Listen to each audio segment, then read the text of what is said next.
The very first job on this series, ways to make money online here in Kenya, is social media management. I know you've heard me talk about this over and over again, but it is true. Social media management in this Kenyan market is one of the easiest jobs you can get. And for example, go on Instagram. You can't go a day or two without seeing a person who is hiring a social media manager. So what do you do on how do you get these social media management jobs? Get the skill. For example, I learned about social media management here on YouTube, and I was able to get my very first client.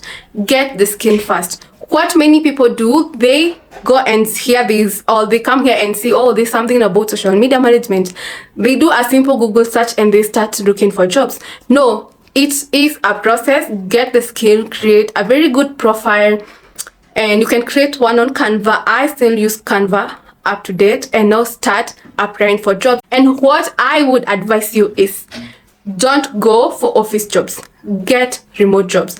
Get working from home social media management jobs. There was a person who wanted to hire me for 40,000 and I'll be going to the office each and every day. No, I don't advise on that. I would opt to get a 15,000 client and have 2, 3 or 4 and working from home, instead of having a one job going to the office each and every day. I don't know whether it makes sense. I would rather go for a client paying me 15,000 and I am working from home than a 40,000 paying client and I'll be going to the office each and every day, because as my skill grows, I can be able to get a higher paying client and even get more clients. You can easily take 2 to 3 social media management clients at a go, but it will be very demanding. Take it from me, but it is possible.